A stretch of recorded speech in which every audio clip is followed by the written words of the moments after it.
Can you be born to break the law? Could your DNA be quietly nudging you toward violence, theft, or even murder? Without you knowing it, welcome to Good to Know, where today we're diving deep into one of the most controversial questions in science and society. Is crime genetic? Stay tuned. The answer might just blow your mind. For decades, scientists have argued over what causes criminal behavior. Is it your environment? The way you were raised? Poverty? Trauma? Peer influence? Or is it your nature? Your genes? Your brain chemistry? The code that shapes who you are? This classic debate, nature versus nurture, is at the heart of understanding crime. But the truth is, it's not one or the other. It's both. And it's complicated. Some of the strongest evidence for a genetic link to crime comes from twin studies. Researchers compare identical twins who share 100% of their DNA with fraternal twins who only share about 50%. In the 1980s and 90s, studies from Scandinavia and the US showed something fascinating. When one identical twin committed a crime, the other was far more likely to as well, even if they were raised apart. A massive study in Denmark found that if both biological parents had a criminal record, their child had a 40% chance of having one too, even if they were adopted at birth into a law-abiding family. Coincidence? Maybe not. One of the most famous or infamous genes linked to crime is MAOA, often nicknamed the warrior gene.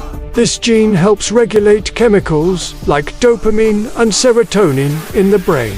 But a rare variant, called MAOAL, has been associated with impulsivity, aggression, and antisocial behavior, especially when combined with early childhood abuse or neglect. A groundbreaking study in New Zealand followed 1,000 boys from birth. Those with the MAOAL variant and a history of abuse were 9 times more likely to become violent offenders. But here's the key. Without abuse, even those with the gene didn't become violent. It's not destiny, it's vulnerability. Genetics don't just influence behavior, they also shape the brain.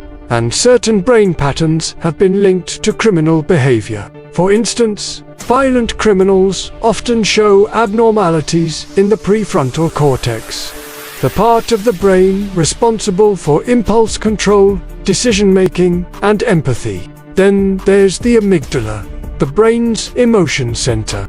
Some studies show reduced activity here in psychopathic offenders. Is it their fault if their brain doesn't process guilt the same way?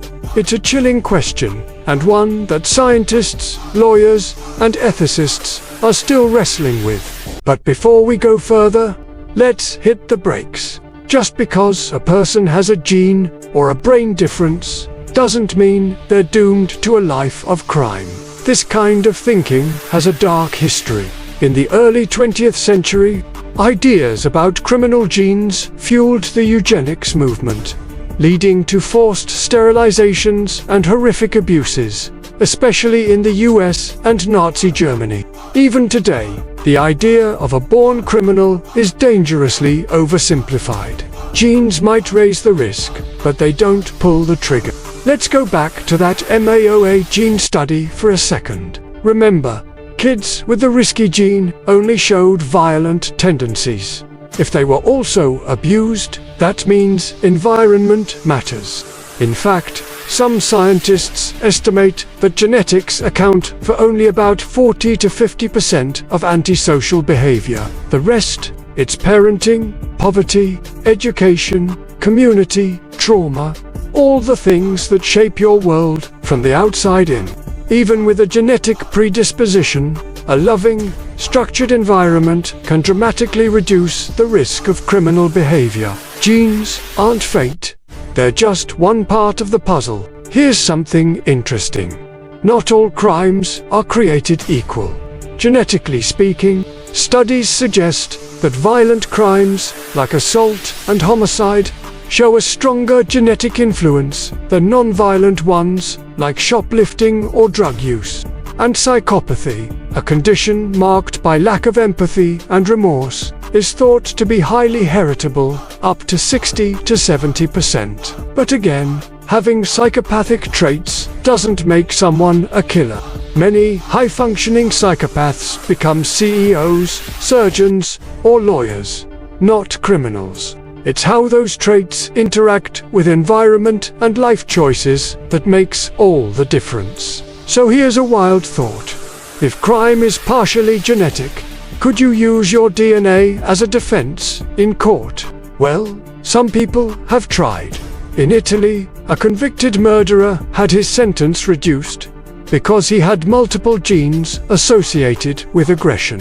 In the US, lawyers have introduced neurogenetic evidence in court to argue for reduced sentences or mental health treatment instead of prison.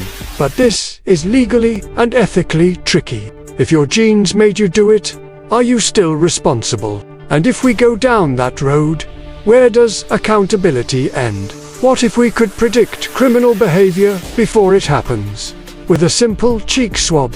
It sounds like science fiction, or the plot of Minority Report. But some researchers believe that one day, genetic screening could identify children at risk for antisocial behavior and intervene early with therapy or support. Critics warn this could lead to discrimination, profiling, or even preemptive punishment, especially in marginalized communities. And the science just isn't there yet. We can't predict who will commit a crime, only identify some risk factors. DNA is not destiny.